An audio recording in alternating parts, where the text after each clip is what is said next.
Welcome to AI Webinars by American Industries. Thank you for being here this morning. Today's topic is how to benefit from the USMCA in the automotive industry.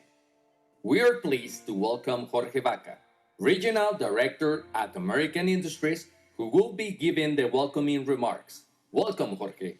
Hi, hello everyone. Good morning. Thank you for joining us.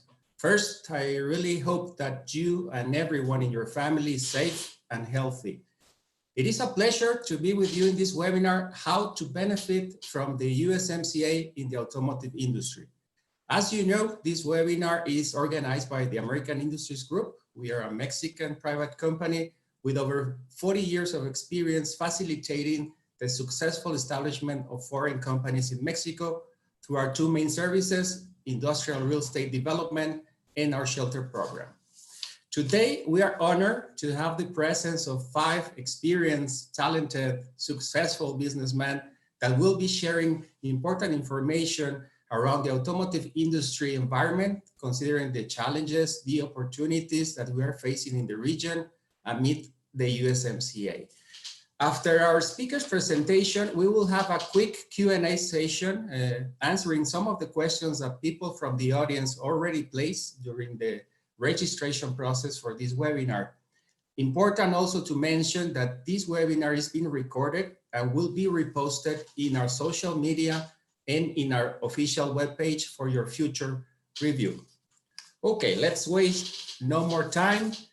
Let's begin. Let me introduce our friend, Mr. Flavio Volpe, who will be helping us today as a host and a presenter of our speakers. Flavio is an international recognized champion of Canada's automotive industry. He proudly leads the Automotive Parts Manufacturers Association, the APMA, Canada's national association representing original equipment suppliers to the worldwide automotive industry. Flavio also worked very closely with the officials in Ottawa, Washington, and Mexico City with all the renegotiations from the NAFTA agreement. Flavio, thank you so much for being here. Welcome, and the stage is yours. Jorge, thank you. Pleasure to be here. Pleasure to be amongst my friends at American Industry and this August group of presenters today. You know, before we get into the meat of the opportunities with the other speakers, let me talk a little bit about how we got where we are. The NAFTA renegotiations and the USMCA was a negotiation that nobody asked for. These 3 countries represented the most integrated economies in the world, the most integrated automotive supply chain in the world. In our business, there is no border.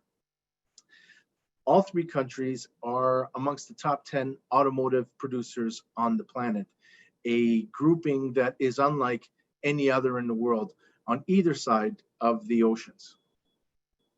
The major partner in the middle of it, the world's #2 automotive supplier, the United States, had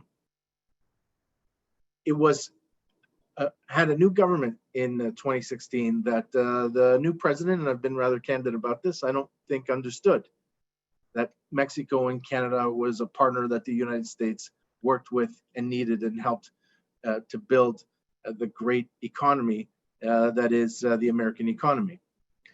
So we ended up in a negotiation where first discussion was how Mexico was, in his opinion, ripping off the United States. And then someone reminded him and said, oh, hold on, NAFTA also includes Canada. And I think maybe showed them Canada on the map and said, okay, well, Canada's ripping us off. And so we spent the next little while arguing points that nobody understood. What happened in that negotiation, which happened over a very shortened high pressure schedule, the initial schedule that was released said we're going to do a major renegotiation, the first renegotiation of a major trade agreement on the planet in 7 months, a process that in the TPP took approximately 7 years. In automotive, the Americans proposed crazy things to both Canada and Mexico, including a raise of the regional content value from the NAFTA 62.5% to 62.5% to 85%, with a provision that 50% of it had to be sourced in the US. Other proposals included tracing components down to their raw materials. During a round in Mexico City, I raised publicly, if we're going to be tracing to raw materials, do we need to know where the sand came from for glass? And are we going to trace petroleum for plastic? Do we need to know where the dinosaurs died? Some of that perspective worked its way down into a new agreement that I think represents actually a very, very good opportunity for part suppliers in all three countries. Regional value content has gone up to 75%, and I know we're going to hear from Ken Smith on how we got there and what that means. Regional value content on parts got to 65 to 75% from 60%. That means for part suppliers, for tool suppliers in all over the continent, is that we think that there will be an increase of about 25% in orders at full transition. How do you take advantage of this at full transition? What are the opportunities? What do you need to know? That's why we're here today. This expert panel comes from people who know how to do this and have done this in all three countries. And I'm very pleased to be your host today and to introduce them. And I'll sit here eagerly waiting to hear from them as well about their perspective on what I think is the greatest single opportunity for automotive supply base in the 100-year history of our business. Jorge? I think at this point, I'll be introducing our friend, Jim Swanson. Jim has been working in the automotive industry for as long as I've been alive. First at 3M, where he worked for 11 years in technical sales and marketing areas. And he now is the president of the Stewart Company for the last 32 years. And he's here to give us an outlook on what the supply chain opportunities look like. Jim, pleasure to have you. And over to Jim.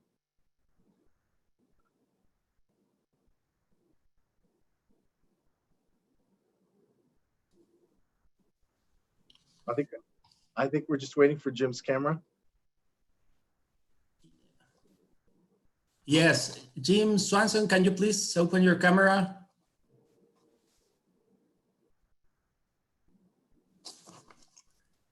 Let's wait some seconds. I think he's coming. Here it is. Yeah. Sorry about that. Over to you, Jim. Thank you very much, Flavio. First of all, good morning, good afternoon, or good evening to all of you, depending on where you're at. As Flavio said, my name is Jim Swanson, and I've been doing the automotive business for more than 40 years. I'd like to thank American Industries for the opportunity to participate today. We've had a really great relationship with American Industries, and I completely trust them. And so for all of you on the call here, the Stewart Company was founded in 1972, and we're focused on the Asian automotive OEMs. For lack of a better term, we're a manufacturer's representative company with 20 principal companies that we represent. When I say principal companies, these are independent companies that we function as a sales force, as well as other providing other support for them. We do sales and marketing, we do engineering, we do program management, and we do design support. Next slide, please. So we're in 8 different cities. We have 9 different locations. We're in US, Canada, and in Mexico. And we have actually 2 offices in Plano, Texas. One of those offices is inside Toyota Motor North America, where we have guest engineers report to space that they allocate to us to support them with both of our businesses there. Next slide, please. So we're not your normal manufacturer's rep company. Like I said, aside from sales, marketing, program management, engineering, and design support, we also provide the following strategic values. There's a couple here that I want to make mention of. We have a lot of information as far as market knowledge and product knowledge, long-term customer and principal relationships, We're strategic, we're close to the customers. That's important for the base industry that we serve, which is the Japanese, because unlike the Detroit Three, they're not located in one location. They're spread out around North America. We have experienced, tenured technical team members, and we're a good value for our principals since we don't get paid until they're successful. They are awarded a program and that program is launched. Next slide, please. As all of you know, it's been a challenging year, 2020. We will and we are recovering rapidly. Right now, our automotive focus is actually out in 2023, 24, and 25 as we look at new programs, because 21 and 22 are kind of in the bag, as they say. As we move forward here in our discussion, there's some market direction and considerations that we should talk about as far as do you want to locate in Mexico, and what products would you bring to that area? Obviously, in North America, there's been a big shift. Truck, SUVs, and vans now account for a 75% market share. There's a lot going on as far as future changes in the vehicle, electrification, where there will be significant changes in vehicle architecture, materials, and parts. Obviously, with new materials comes new processes. Automation will have a big play in the future. New North American vehicle manufacturers are now coming into play. All of them are US based right now, but they're looking to buy out of Mexico also, where the value is there. Rivian, Lordstown, Lucid, and Nikola. There's excess capacity in the system right now for parts and vehicles when you can find labor to fill that.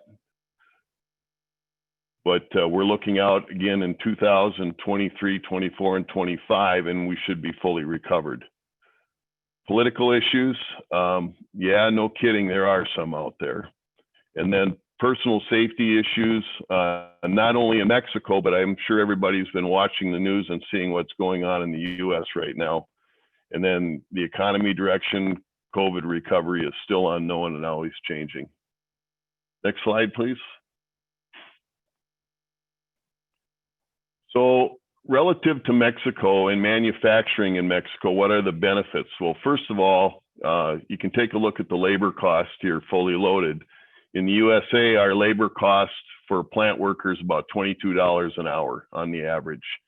China right now has increased and is up at $4.79 an hour, and Mexico is $3.73 an hour. So a big advantage to locating in Mexico. Mexico has many, many different trade agreements with 13, to be specific, with 52 countries around the world. So it's a great place to locate if you want to export.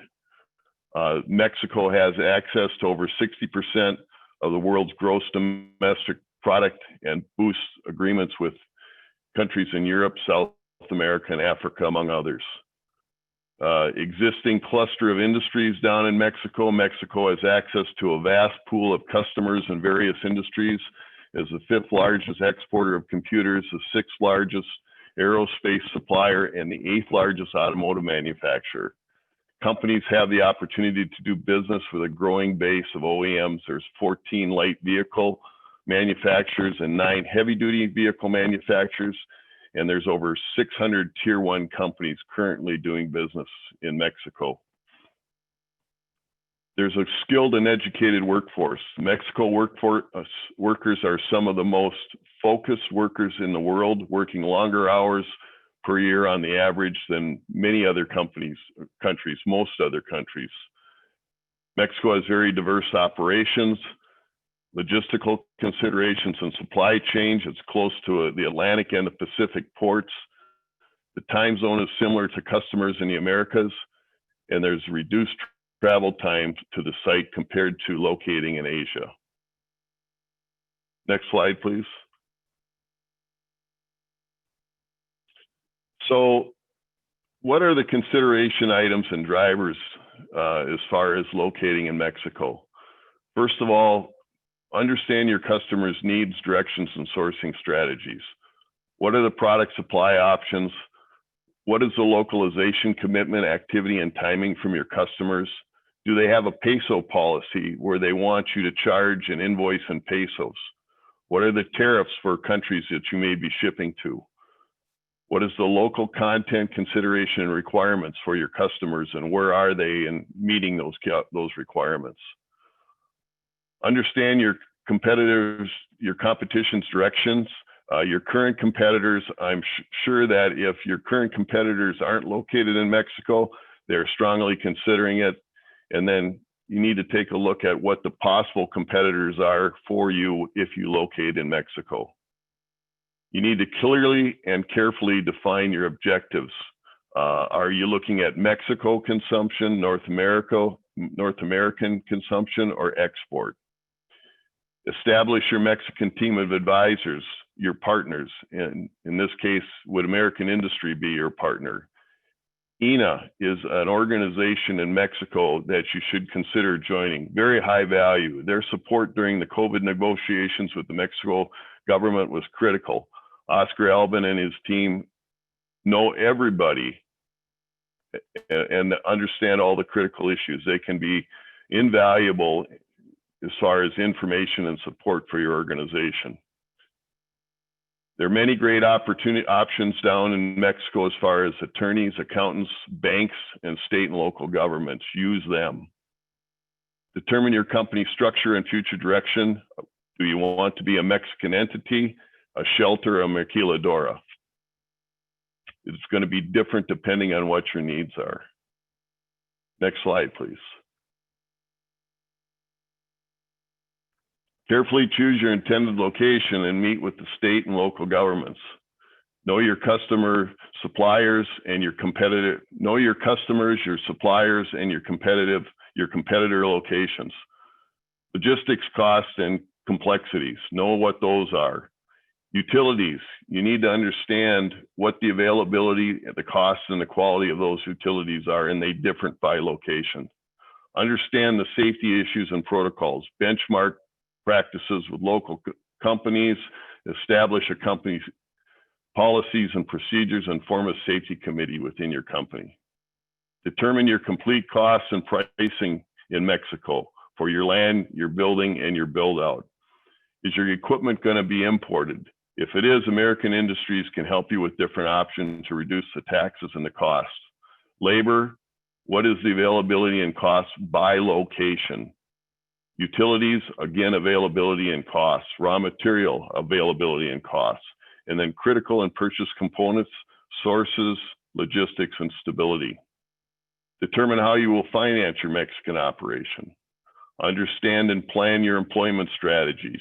Understand the Mexican laws, embrace the local culture, and what are your management and commercial activity structures? What's your facility startup plan? Team member onboarding plan. What is your structure and plan for retention? Understand all tax issues and model your income tax strategy. Be prepared for change. And then determine your exit plan strategy in the event you need it. Next slide, please. So there are still significant needs down in Mexico as far as the automotive industry is concerned. For Tier 1 components, there's a lack of high pressure die casting, cold and hot forgings other than fasteners. There's a need for molded in color resin parts. Plated and painted resin parts are also in short supply down in Mexico, and high strength steel.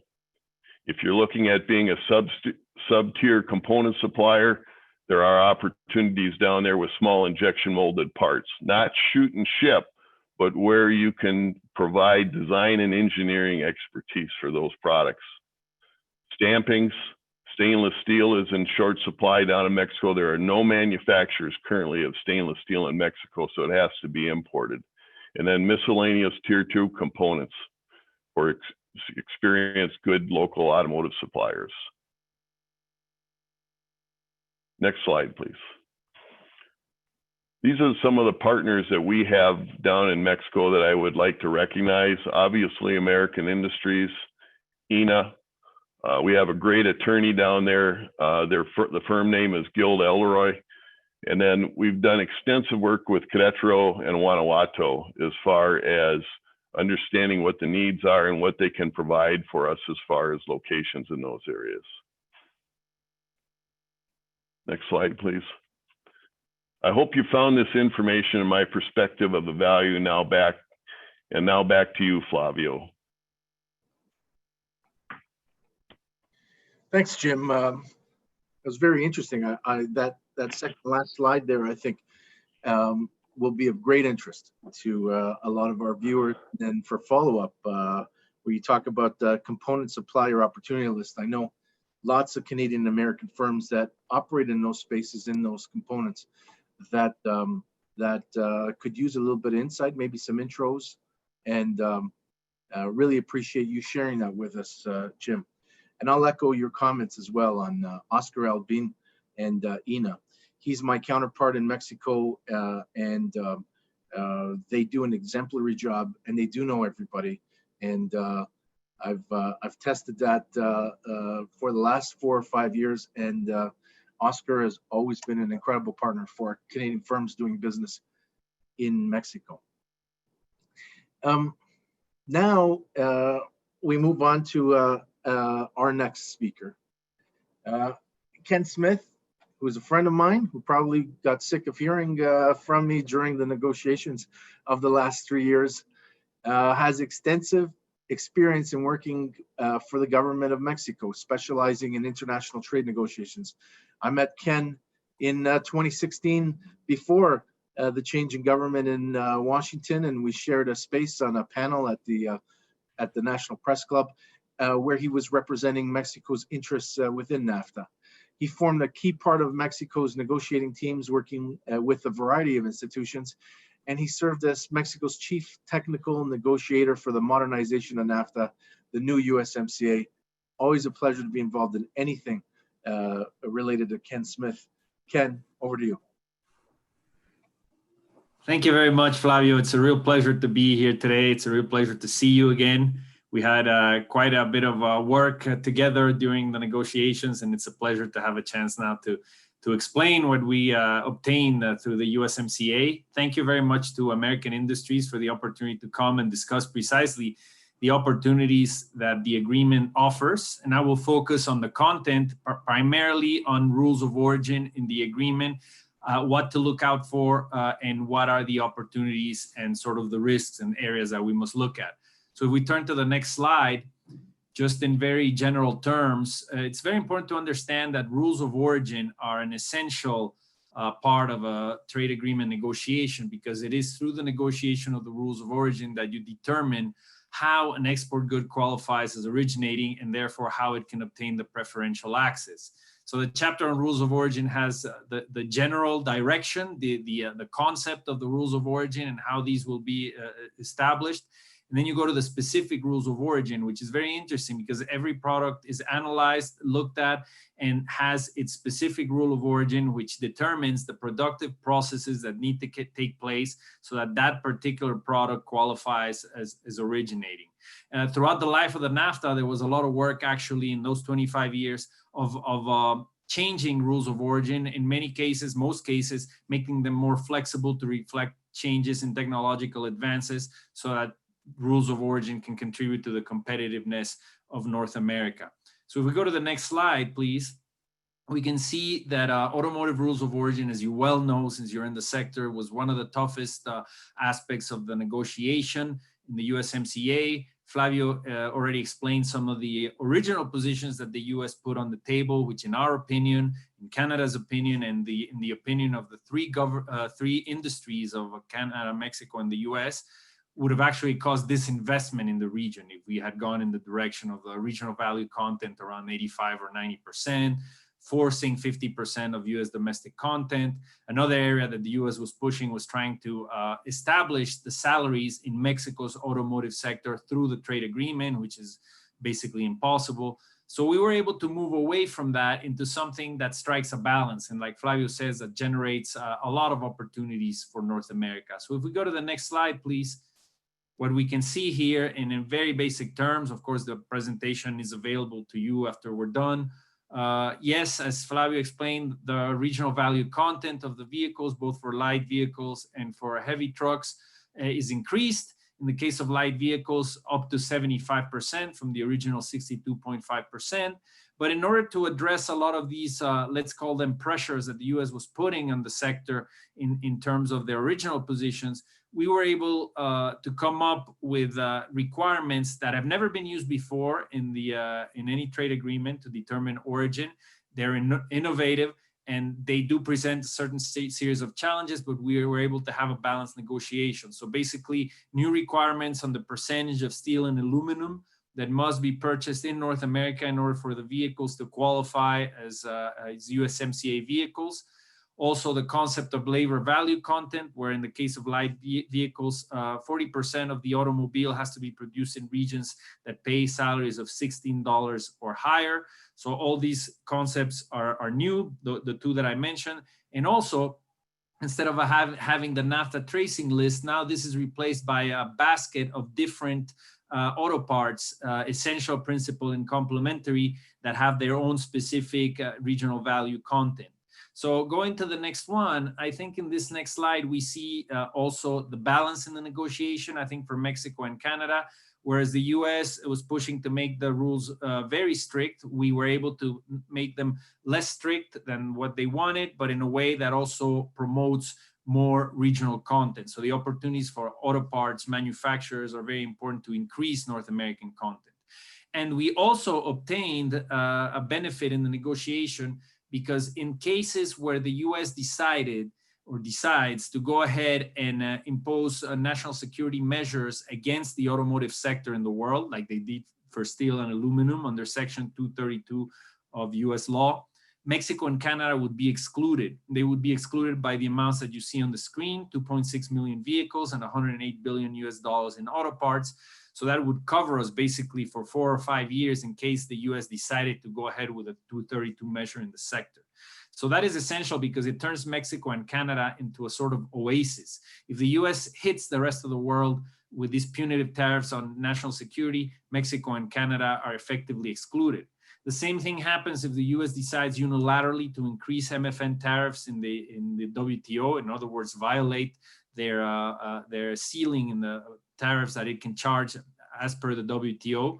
If it was to increase it to other countries, it has to stay at the same level it is now, that is 2.5%, or at a lower level if it were to be in the future at a lower level for the amount showed on the screen. So this, both the MFN tariff protection and the Section 232 protection, is very important for Mexico and Canada because it provides a guarantee that there will be free trade in the long term in the auto sector. We preserve that, which at the beginning, the US wanted to have all sorts of managed trade mechanisms to restrict basically Mexican exports into the United States, and we were able to avoid that. The next one, please.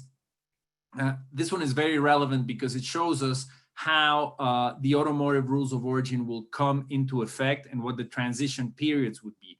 On the table on the right, you see the different elements, whether it's regional value content, labor value content, the essential auto parts, and how year after year, beginning with entry into force in July 1st of this year, how those percentages increase.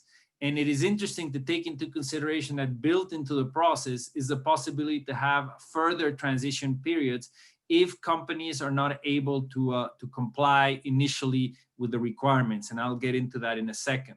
So here you see what the transition periods are and how over a period of 3 years, you will have the full coming into effect of the different provisions.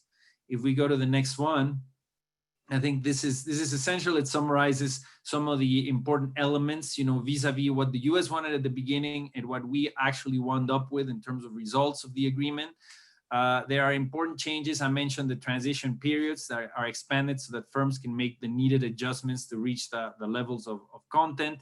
There are new mechanisms called the alternative transition regimes, which allowed companies, basically the OEMs, to request extensions in the period of time to comply with certain requirements, whether it's the steel and aluminum requirements, the regional value content, or the labor value content, they are allowed to request to the country where they wish to export for an extension, for the ability to not fully comply with the requirement for a determined period of time that can be up to 5 years and that can cover up to 10% of their production. These plans were presented at the end of July.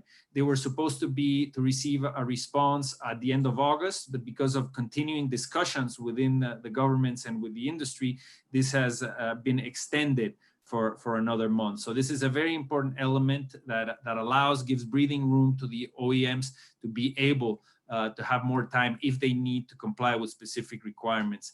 It's important what you see here in terms of the different elements that were added to make it easier in a way to comply with some of these rules. The fact that you can use averages for essential auto parts and alternative tariff shift rules for the principal and complementary auto parts.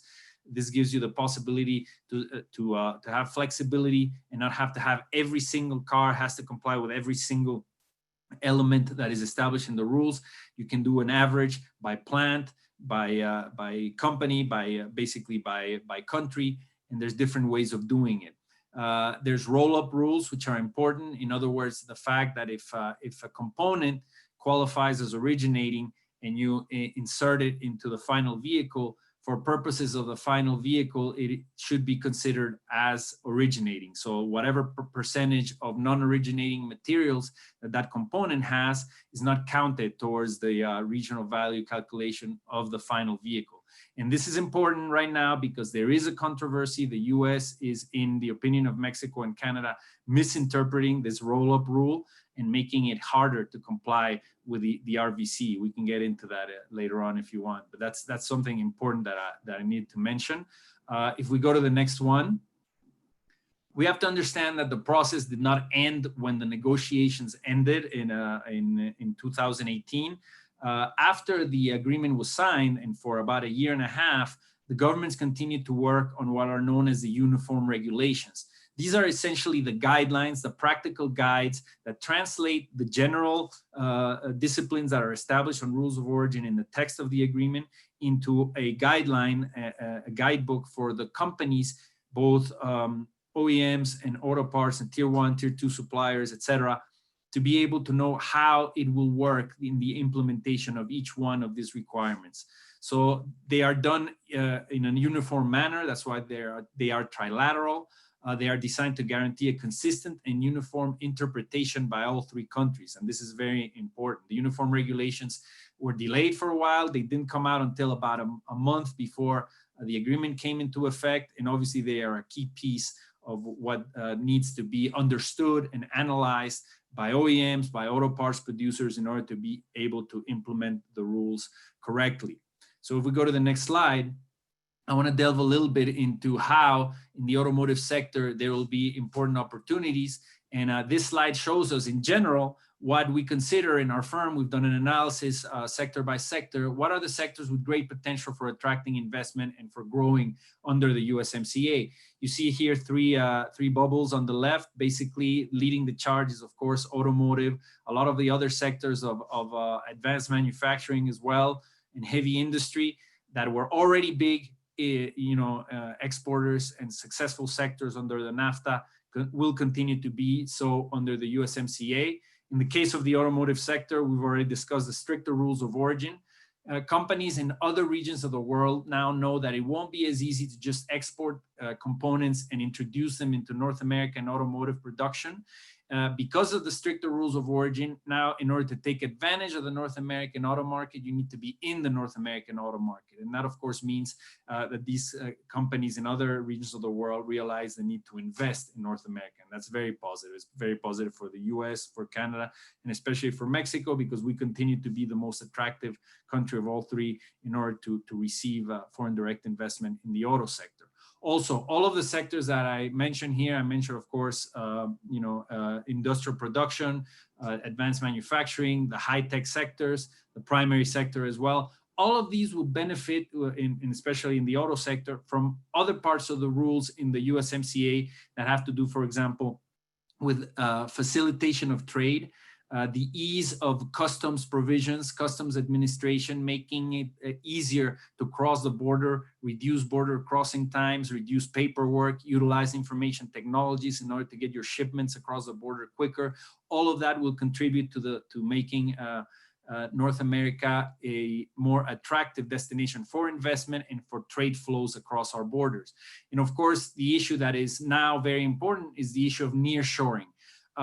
What we are witnessing because of the COVID crisis is that a lot of companies that did not have to worry 8 or 9 months ago about the possibility of a paralysis in supply chains because of a pandemic, now they take that into consideration when they do their cost-benefit analysis, and the issue of the pandemic goes into their equation as to where to locate their supply chains. So what we're witnessing is a movement towards nearshoring or reshoring throughout the world that will benefit North America, because companies that were previously located in other places in the world are coming back home, so to speak, because companies want to make their supply chains shorter and to protect themselves against these risks of a pandemic. And that can bring important benefits in terms of attracting investment, especially in the auto sector. If we go to the next one, just to conclude on this section and reaching the end of the presentation, we have to take into consideration that the USMCA is coming into effect in a very particular world environment. We're going through one of the worst economic crises the world has ever known, or at least in the last 100 years. So there's important structural changes going on. There's also important elements in terms of the US's relationship with other countries in the world, in this case in particular, the trade war between the US and China. And the United Nations, through UNCTAD, made a very interesting analysis where they analyzed the main sectors that contain that have the most integration of Chinese components. So they build this index that you see on the right side of the screen, basically looking to what degree there's normally a very high degree of integration of Chinese components in these sectors. So you see precision instruments, machinery and equipment, automotive goods. As the index moves towards 1, that means that there's a higher level, a higher presence of Chinese components in those sectors. Now, the analysis is that what happens when there's a 2% reduction in exports of these intermediate Chinese inputs, in large part due to the US-China trade war. And what that translates into is the gray box on the left, which shows you the opportunities that are open in specific sectors when China stops being a supplier of these goods in the international markets. And you see here, for example, in the automotive sector in North America, the fact that China is reducing its penetration into the automotive sector because of this trade war that exists with the US and China and other structural situations in terms of world production, you see opportunities arising in the auto sector in the order of $7 billion.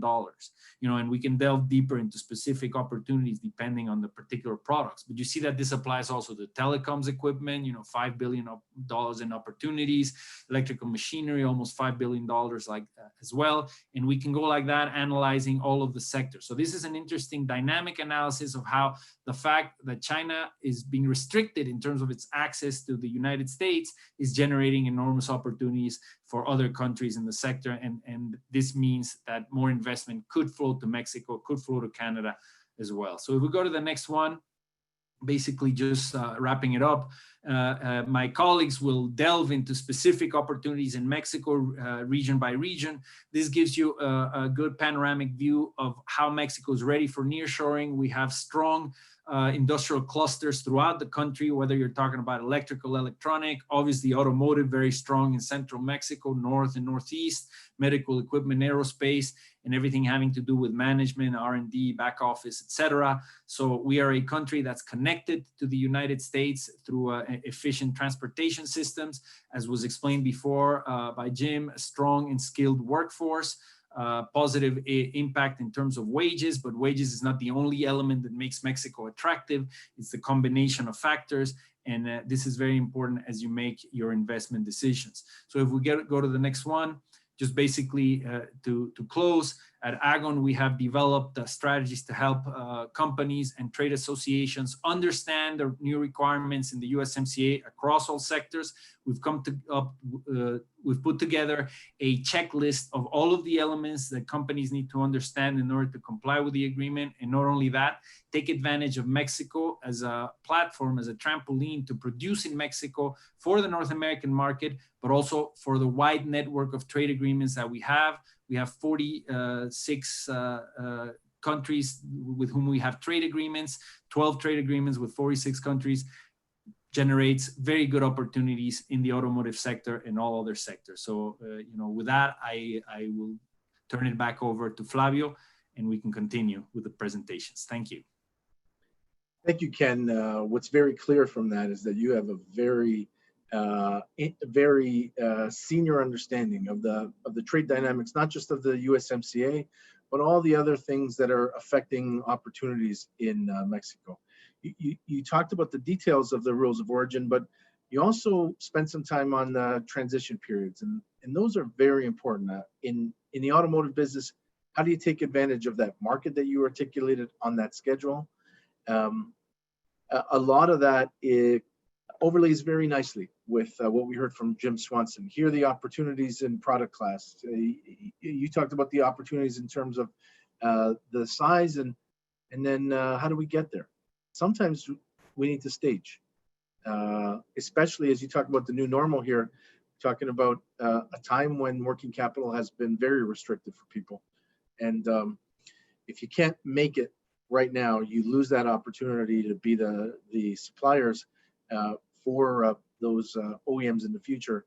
You got to look for partnerships. And Ken, always a pleasure. And I think everybody should take note of Ken's contact details. He's always been a very, very good navigator for us, and appreciate to have you on here. Thank you very much, Flavio. It's my pleasure now to introduce our next speaker. Jim is a fellow Canadian. Before I read his bio, he's a great Canadian and a great humanitarian, and someone who is a strong role model for the importance of this industry in Canada, both in the shop and outside of it.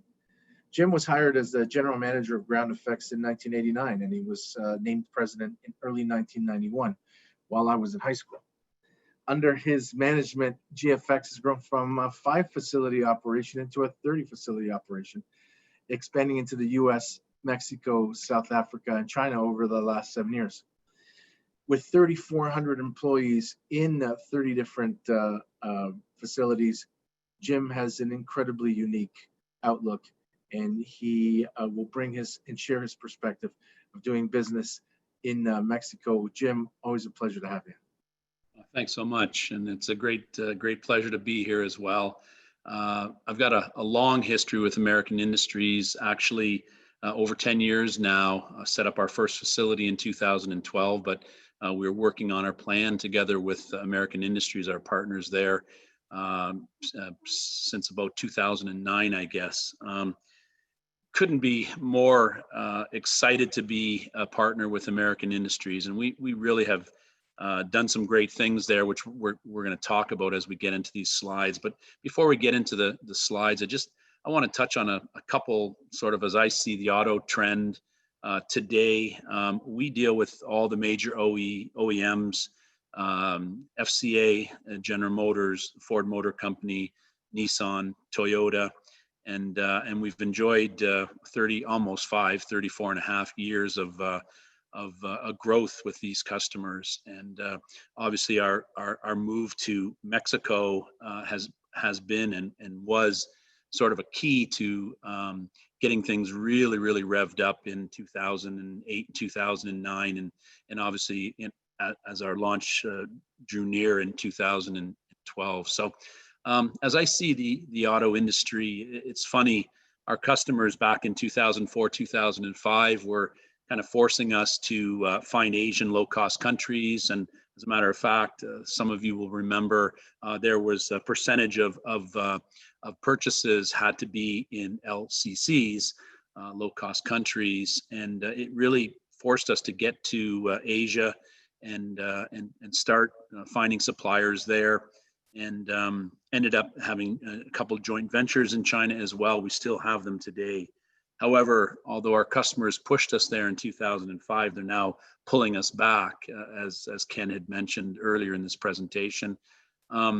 We have this tariff, this 25% tariff hanging over us in the United States if you're buying from China, and it's forced us to look and to look at expansion in Mexico further than what we are there today.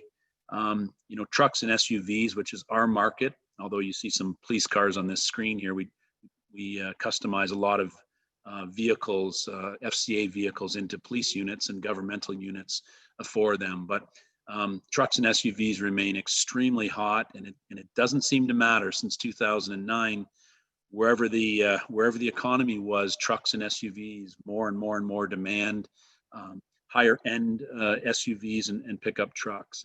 And obviously, in my perspective, cars are not the hot item at this point in time. Don't know if that's going to stay, but certainly it is the trend right now. Trucks and SUVs, dealer inventory is extremely low. I watch those levels on a weekly basis, and it kind of generates good thoughts for us at Ground Effects that we need to continue to grow, expand our operations, and look for new ventures out there. Finding employees in the U.S., I think many people on this call would also agree, finding employees in the U.S. to currently meet demand from our customers is extremely difficult. We're utilizing 11 temporary agencies, employee agencies right now in a effort to meet our customers' demands, and I can tell you we are struggling with that. We do not share that same issue when we're in Mexico at our Silao, Mexico facility. And when we started looking at the tariff and we started meeting with our customers that we ship product from Asia to our customers here in the U.S., we found we've got to get out of that, and we really feel that Mexico is the answer. We've been working on a lot of different expansion plans in in Mexico, and in fact have 3 potential new facilities that we're planning at right now with American Industries. Obviously, geographical area in Mexico, as some of the speakers have pointed out, depending where you're at in your industry, you might be in the north, the south, the west, or the east. We find the León, Silao, Guanajuato area perfect for us and perfect for our growth that's coming. We feel that all the not only the employees and the level of management skill that's there, but also OE background, manufacturing background there, very strong in that area. And so as we continue to grow, we will be focused in on the León, Silao, Guanajuato area, and again, continue to expand our operations there in Mexico.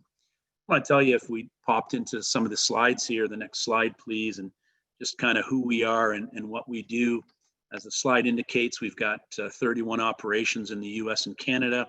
We've got operations, as I mentioned, in China. We've got operations in Thailand as of January of 2019. We've got 2 facilities in Mexico right now, Toluca for FCA, and Silao, Mexico, our largest plant actually in the world, in Silao, Mexico for General Motors. We've just putting up a facility in South Africa for the Ford Motor Company right now, and we're as soon as COVID travel restrictions are eliminated, we'll be in Brazil looking at some opportunities in South America with FCA, with Ford Motor Company, with Toyota, and with General Motors.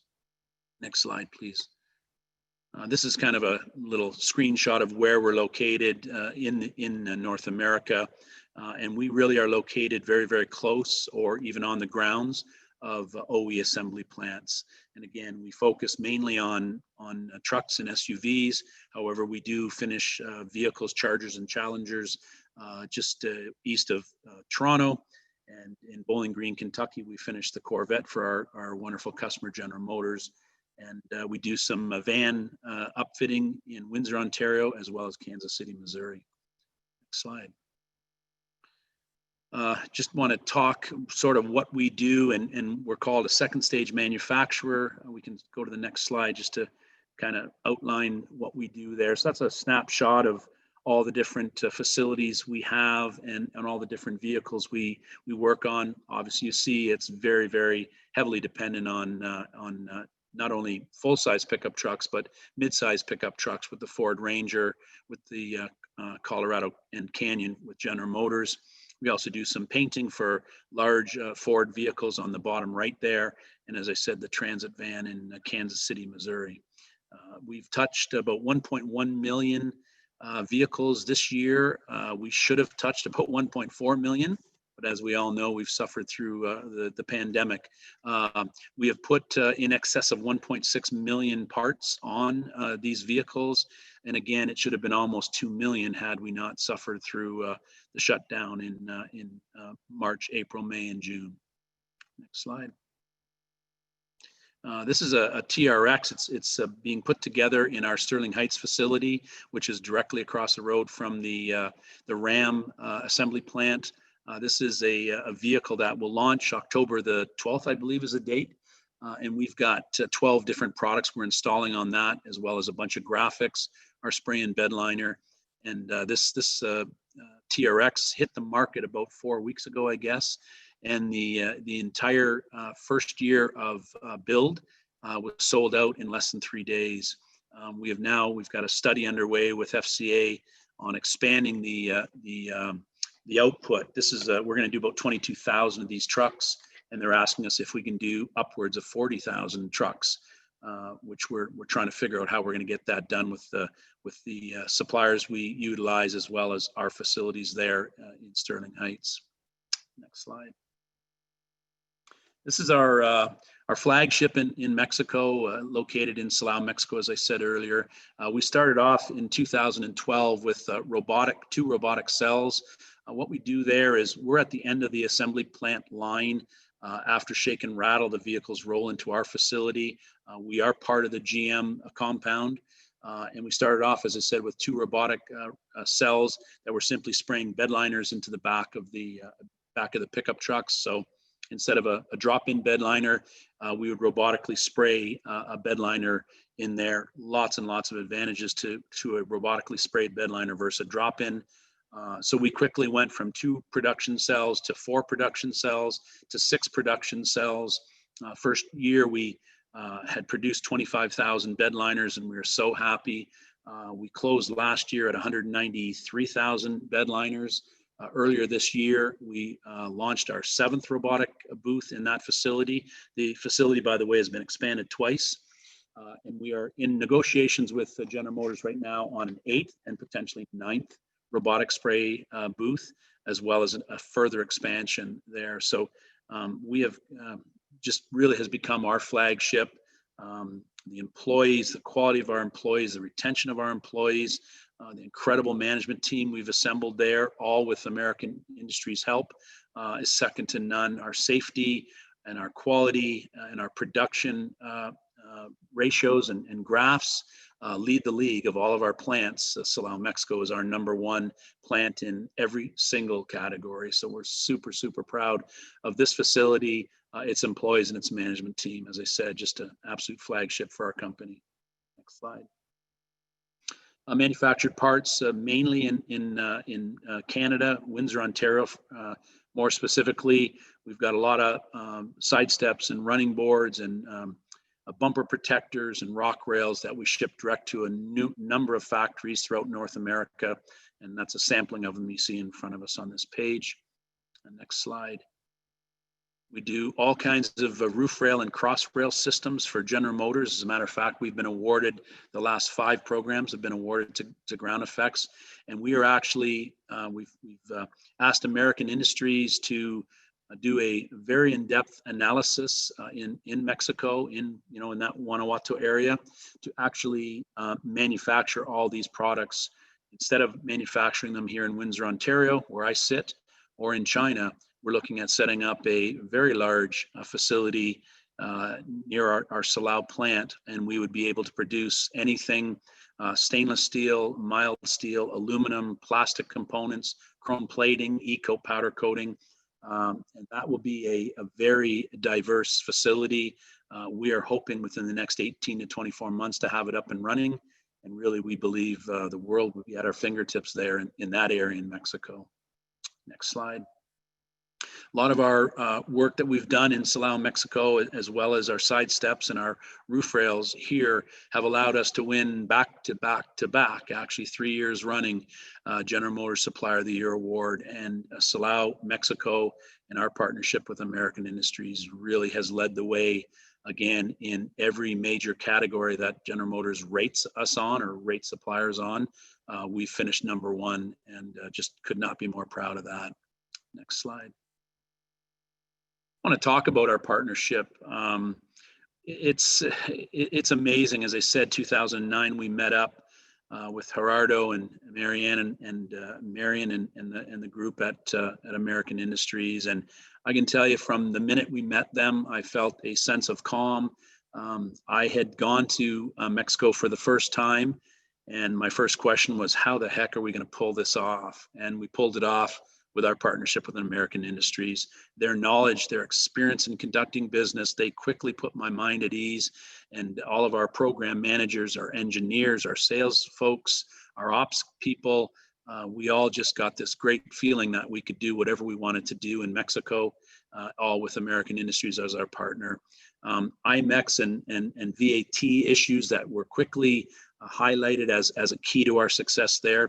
I have to be honest, when I got to Mexico, I didn't even know what IMEX was, and American Industries and their great team walked us through that. I talked about this earlier, but it bears repeating. High quality employment services. I mentioned earlier that we couldn't find employees, and we still can't find employees in the U.S. that can meet our customers' needs. That is not an issue in Mexico. And not only employees, but absolute top-rate employees show up every day. Our absenteeism rate is about 1/8 of what it is in the U.S. today. It's incredible. It's under 3%, which is, again, incredible when you look at what's going on with all these different government stimulus packages. So we couldn't be more happy. Not only, floor level employees, but quality employees, office staff, leaders, lead hands, supervisors, management team. I can tell you that our best plant manager out of all 31 plants is located in Silao, Mexico. Javier does an incredible job and was found by American Industries. We did a joint meeting or interview, and clearly instantly found that this was going to be our guy. He's been with us since day one and continues to do everything we ask of him. Other things that American Industries as our shelter partner have helped us with: logistics, never an issue; immigration, all the customs expertise, warehousing on the Texas side of the border as well as the Mexican side of the border. We've never had any issues with government agencies asking us why we didn't do this report or why we didn't do that report. It's just really been second to none. And again, our partnership is really just something that I could not be more proud of. We've utilized American Industries economies of scale. They're dealing with so many companies. We probably had 85% of our, on day one in 2012, probably 85% of our purchases were purchases outside of Mexico for our Silao plant. We are exactly opposite to that. 85% of our purchases today for our Silao plant are purchased in Mexico. So we enjoy that savings. It's more competitive for our customer. General Motors, when we spray trucks in Silao, make a heck of a lot more money than when we spray them in Wentzville, Missouri, or Fort Wayne, Indiana, or Flint, Michigan, as we do today. So clearly, every aspect of doing business in Mexico and all this worry-free stuff is all because of American Industries. They keep us out of trouble. Obviously, they make sure that all the reports are done. They meet with government agencies. They file the reports that have to be done. They keep us well informed. We have an annual review that we sit down actually in my Puerto Vallarta, Mexico home, and we look at everything that we do there. And every year we are just amazed at the success. And again, with our partners at American Industries, no worries about security, no worries about our IP getting out. Everything is just top notch there, protecting our IP and protecting what we do for a living. We don't have a lot of competitors. We certainly don't want a lot of competitors, and American Industries and their professional ways get us there. So again, I can't stress enough that productivity, quality, and profitability, the Silao plant leads the way of all 31 facilities around the world. And that's just wonderful. But with that, I would like to turn it over to my partner, a gentleman I've known for many, many years, Gerardo Gonzalez. Thanks, Jim. And before we get to Gerardo, who I'll introduce for you, two things. Jim, you're on the TRX program. I have a demon. I would love to get on that. I need to add a direct. We can do that. We can do that. Hearing all the fun stuff. But what I heard here is a three-time running GM Supplier of the Year is trusting their staging partner in Mexico to do a few things. Work with government regulatory agencies and locate and curate qualified labor and help and set up in Guanajuato new opportunity where, amongst other things, you're going to be in stainless steel products, which we heard from the other Jim is one of the things that is missing in that space. So all of this is working together, and appreciate your insight, Jim, and your direct experience with working with our friends at American Industries. Thank you. Now, I have the pleasure of introducing our next speaker, who is no stranger to most of you. Gerardo Gonzalez, a friend of mine. We spent time together in all three countries.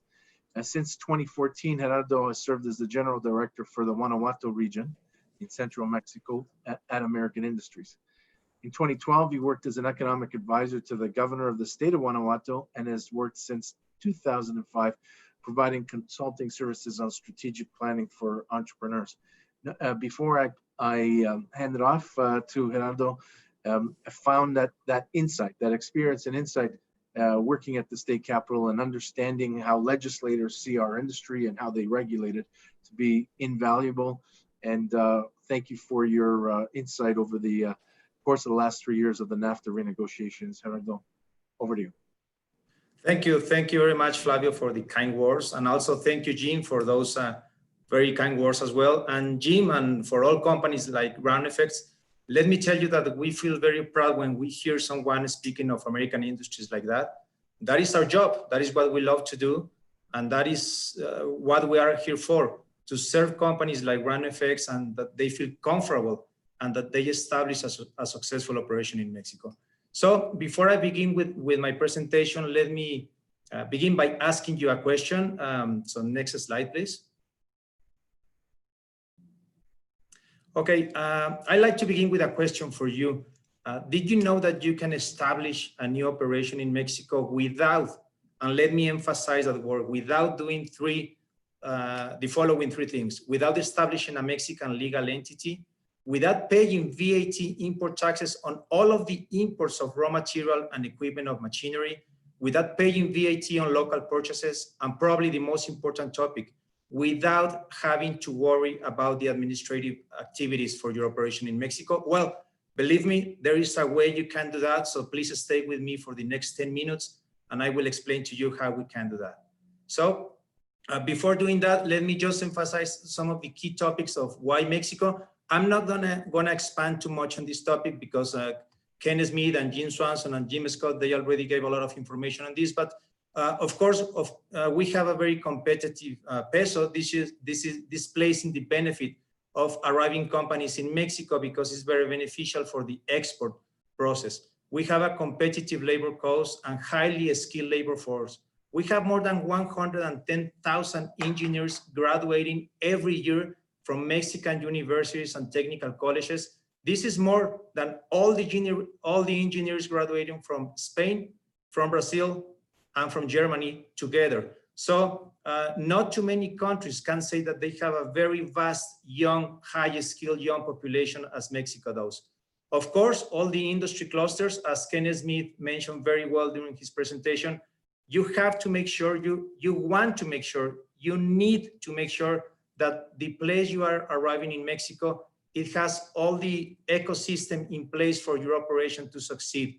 And by that, I mean a government dedicated to promote foreign investment. You need to make sure that you have the universities so you can have enough labor force out there available for your operation, suppliers nearby, customers, road connectivity, air connectivity, and many other variables that, of course, we are going to help you in that process. Of course, something that plays in our favor as well is all the great number of FTA, free trade agreements that Mexico has signed with many different countries all over the world. This is great for your project because if you establish an operation in Mexico, that will give you access to all of these international markets, probably without paying any tariffs at all or minimizing the payment of tariffs. Next, please. Okay, just to give you an idea, and again, Kenneth Smith provided a lot of information in this topic, but just to emphasize, every single day, more than $750 million are being traded in the automotive industry among the three countries, Canada, the US, and Mexico. So that gives you an idea of the high importance of the automotive sector in these three regions. Next. Okay, what we do in American industries? How do we help companies like MANUFACT and many more in Mexico? First, we do the site selection process. Again, the previous speakers have provided a lot of information in this regard. So on site selection, we help you on the process of locating the ideal location for your project. And again, this has to do with many different variables that we are going to analyze along with you. The proximity to suppliers, the proximity to customers, the availability of people, the road connectivity, the air connectivity, the availability of buildings. So all of these variables are taken into consideration, and we will walk with you along the way to show you what would be the best location for your project. The business case support, this is very important. You need to make sure that you understand that you identify all the costs associated to your operation in Mexico in all different variables. Labor, how much you're gonna pay for salaries, for basic benefits, for additional benefits, how much you're gonna pay for freight, for customs agent, for the building, rent, triple net expenses, process utilities, building utilities, and many other items like internet services, security services. So the important thing here is that you don't run into surprises later on when you are managing your operation in Mexico. You need to know in advance with a certain degree of certainty how much you're going to spend for your operation in Mexico, and we can help you certainly in that process. Of course, find the best space solution for you, either if it is an existing building or a build-to-suit project, we can help you in that process as well. Setting up all the operation in Mexico, and that involves many different variables like getting all the permits and licenses in all different areas for labor, environmental, import permits, import licenses, and we certainly have the capacity, the experience, and the knowledge to get you started up in this for the new manufacturing or distribution operation in Mexico. So next slide, please. Okay, what is the mission statement of American industries? It's very simple.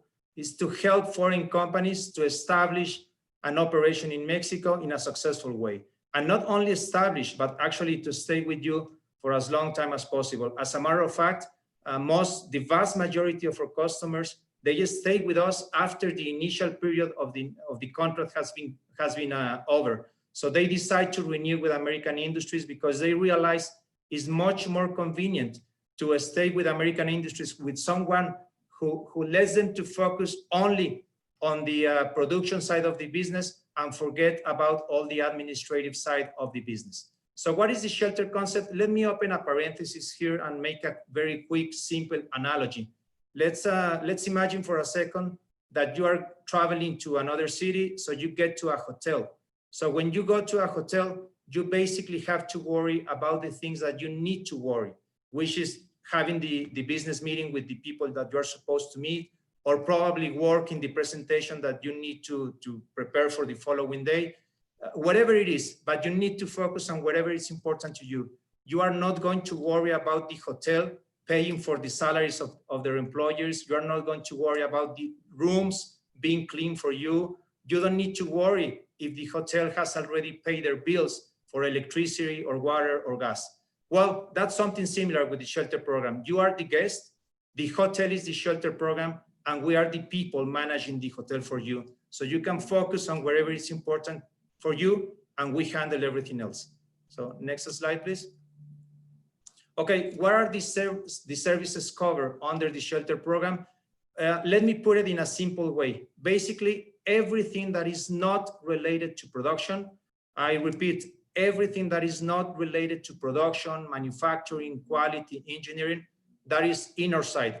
All the administrative activities is the responsibility of American industry, so you can work comfortable with your operation in Mexico. And that includes many different items like you can see on the slide: human resource management, payroll management, recruiting services, fiscal and accounting, the management of accounts payable, customs, logistics, freight, making sure that your materials get on time to your facility, the purchasing of indirect materials, all the topics related to environment and health services, expat support. This is also very important because many of our customers, when they come to Mexico, they don't come alone. They come with maybe the plant manager or some of the managers or the supervisors, and also with their families. And you need to make sure that not only that person, but also their family is happy in Mexico. You know what they say, happy wife, happy life. So we make sure that not only the employee, but also all the family of that key personnel for you, they feel comfortable in Mexico. So we have the ability to support projects of all sizes, of all industries and sectors. So let me emphasize what are some of the key benefits of the shelter program. It's basically three main components. The shelter program basically allows you to focus on what is important to you, so you can have full control of the operation. You can focus on productivity, quality, customer service, time delivery. It also allows you the possibility to have time and savings, to optimize time and savings. As I mentioned at the beginning of my presentation, because of the certifications that American industries already have, and by the way, let me tell you, it's not easy to get one of those certifications by the federal government. It can take you up to a year or even more. So we do already have those licenses and permits and certifications, and because of that, we are able to avoid the payment of import taxes when you import raw material, machinery, or equipment. There's no extra or hidden fees with American industries, no markups. We have all the certifications and licenses in place. We have already an established entity. So that's why for companies that have a very short time frame to start their operation in Mexico, they can almost begin immediately because we have already established all these legal entities for your service. And of course, by operating under the shelter program, you have less risk and liabilities.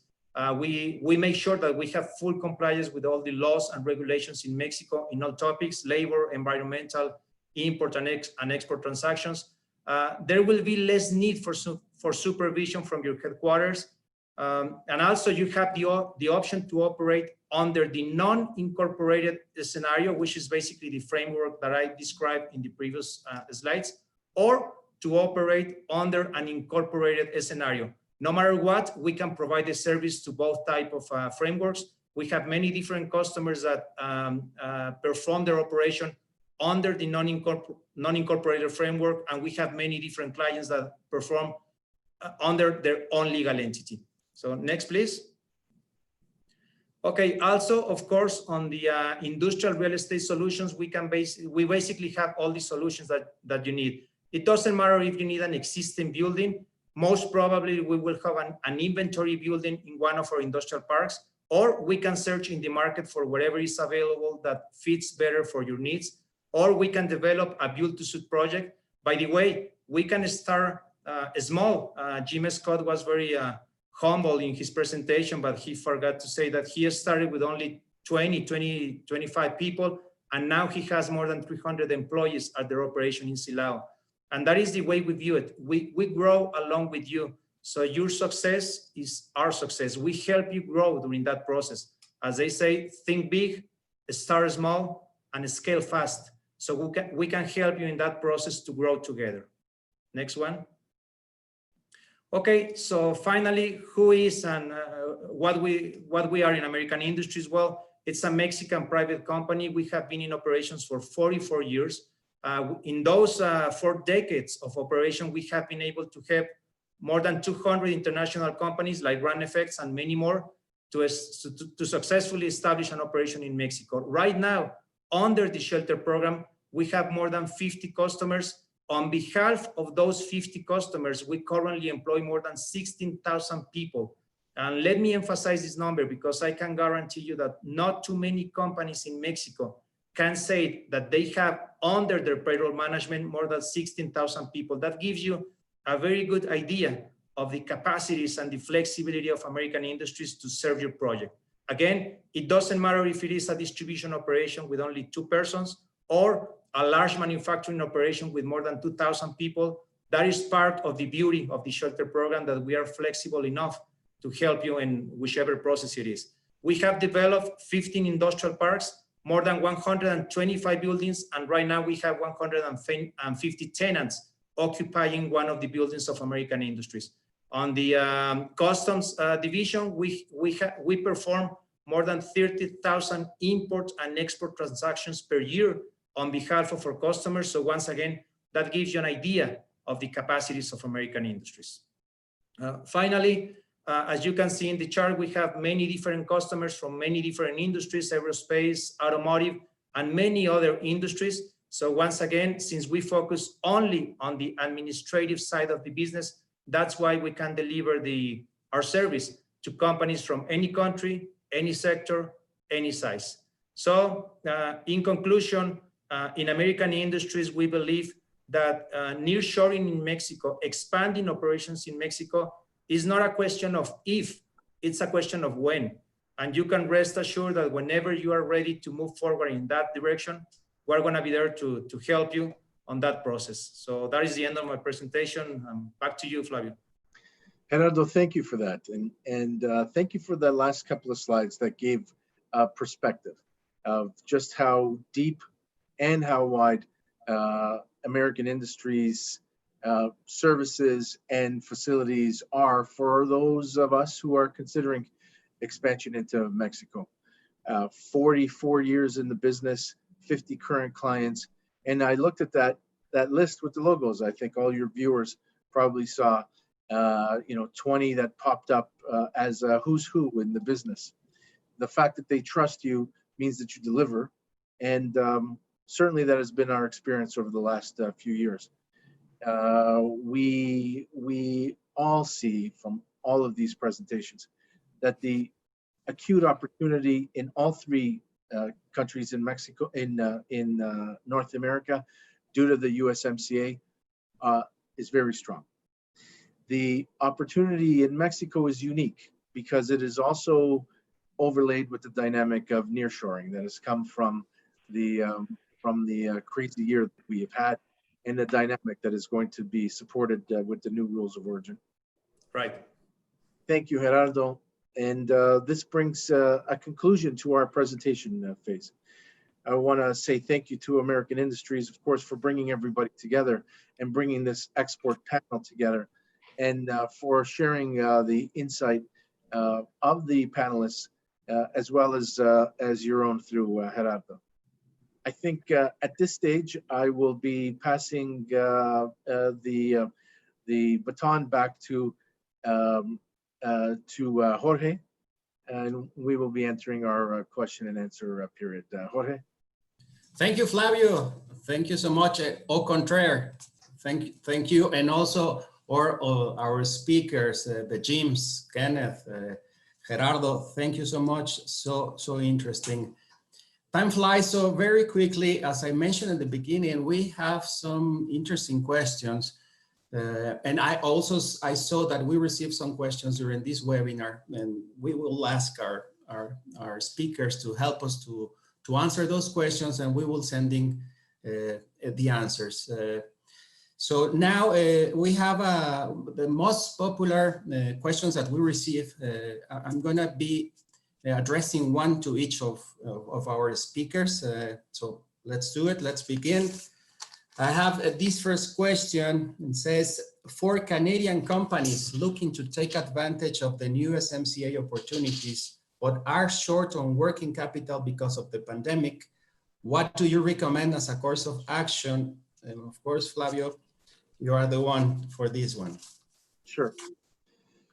Look, I think we all understand that if we've got a window to get higher tier customers or OEMs, and if you miss that window, you miss it for an automotive generation. If you're short on working capital, the answer is always partnership, partnership, partnership. The partnership is certainly, we're all here because we want to learn more from American industries, but you've got a stage and you have to have those conversations demonstrating to your customers that you have the ability to deliver in a very short time frame. The transition period of the USMCA is 3 years. Yes, several more years for heavy duty customers, and potentially the same extension for your OEM customers who may get alternative staging from the permissions from the 3 governments. In the interim, though, unless someone gets a special permission, it's 3 years. So if you're not already there, you've already lost out on the first discussion. You can be there tomorrow if you find a staging partner. And our hosts here, of course, are ready to do that for you. Thank you, Flavio. Thank you so much. This next question: how convenient is to invest in Mexico if my company is a tier 2 or tier 3 supplier? We are not a big company. Is it more cost effective to be in the USA? Jim Swanson, can you please give us your feedback with this one? Sure, Jorge, thank you very much. First of all, I don't think it matters whether you're a tier 1, a tier 2, or a tier 3. You've heard some great information here during the webinar as far as what American industries can offer to support your company, and a great example from Jim Scott as far as ground effects and what they've been able to achieve, what they started out at and what they ended up with and where they're headed. So no matter what size your company, there are adequate resources and expertise in Mexico to support you. INA, the banks that are down there are first rate, the attorneys, the accounting firms, the state governments. We've always gotten great support from all of those people. Related to the cost, you really need to go through a total cost analysis to determine what this situation is for your specific company. You're probably going to find out that building, rent, and labor are going to be much cheaper than if you located in the US. Materials, you're going to probably find out that it's a push, or they're in some cases a little bit more than they are in the United States. And then logistics is going to be a big item as far as, are you shipping out of Mexico, or are you shipping to customers nearby, that type of thing. So American Industries can help you go through that total cost analysis and look at that.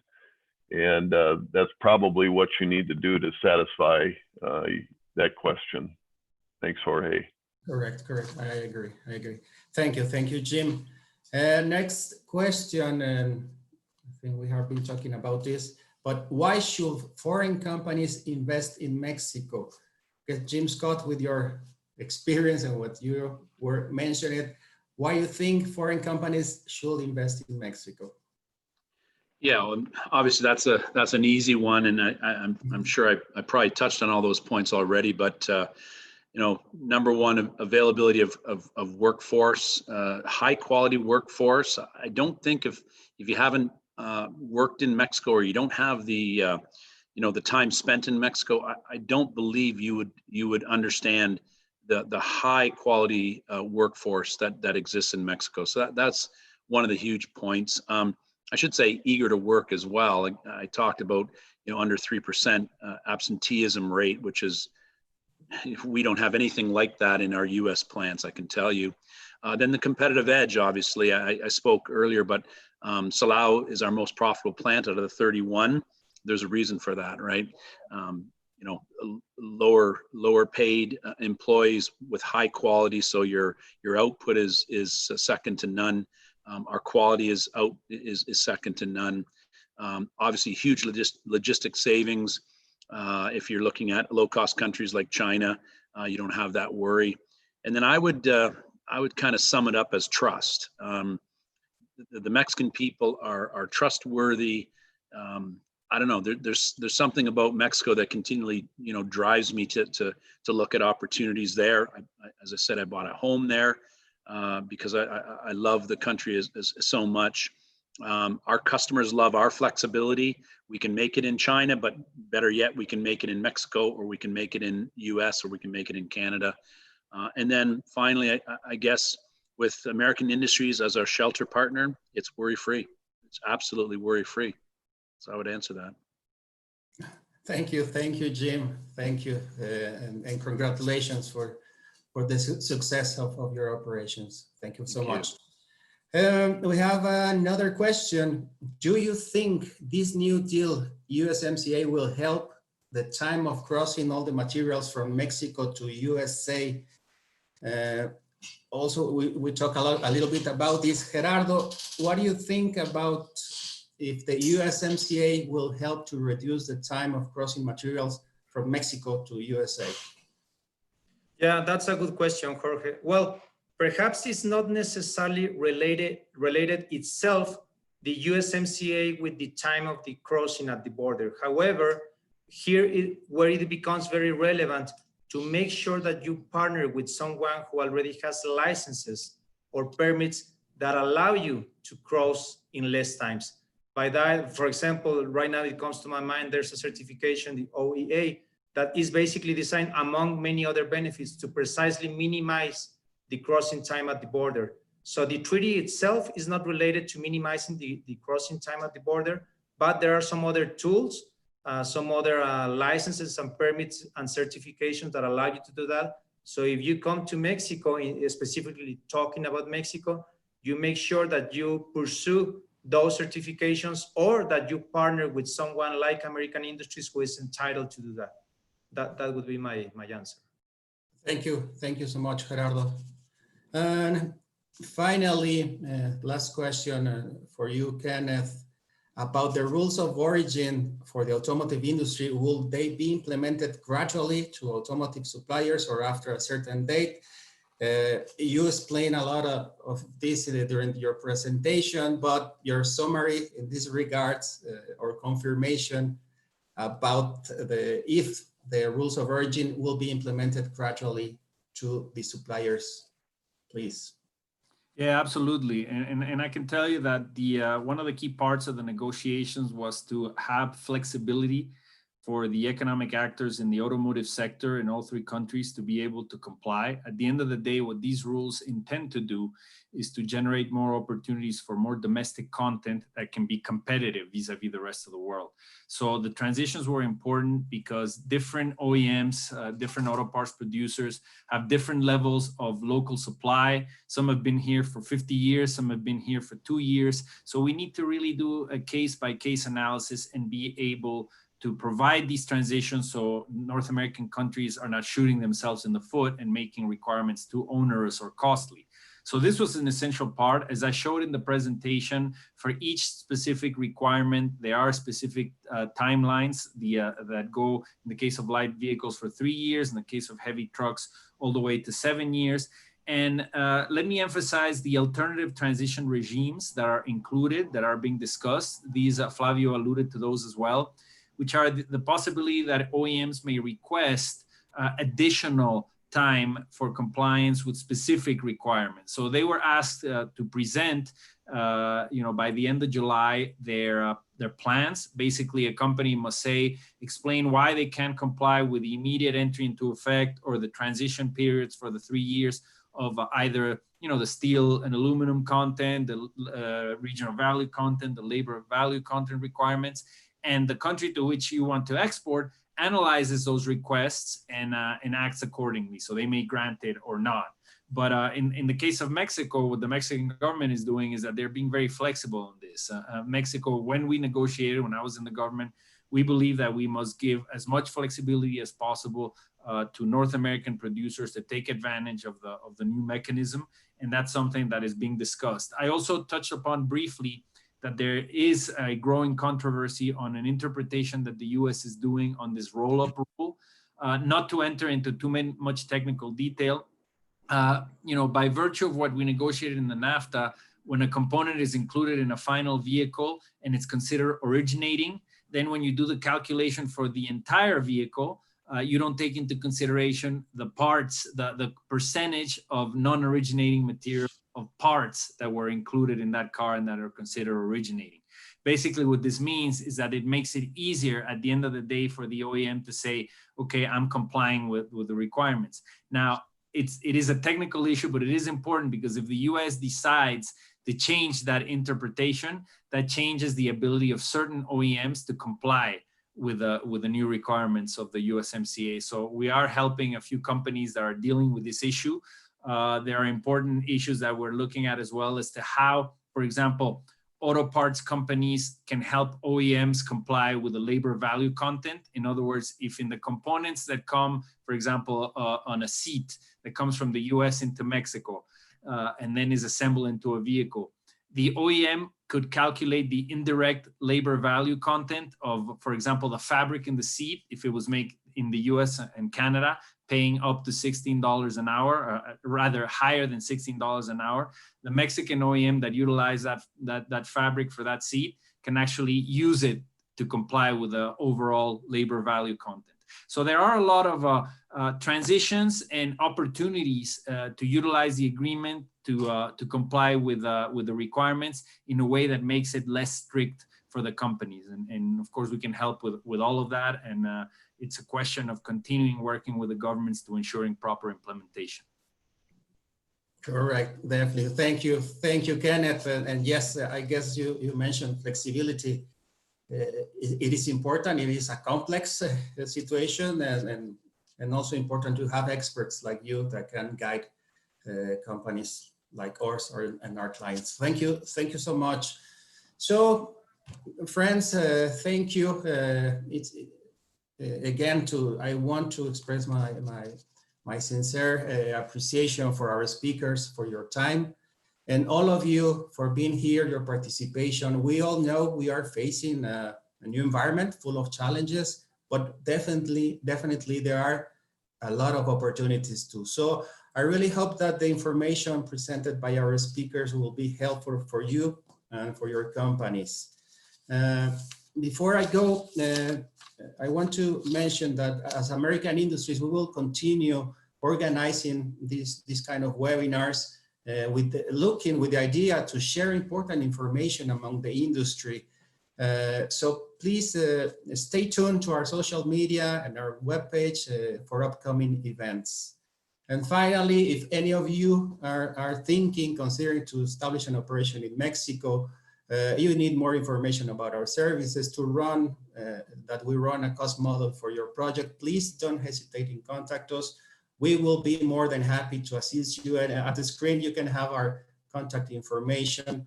And with this, we are closing this webinar. Thank you once again. Thank you so much. Please keep safe and see you soon. Bye-bye.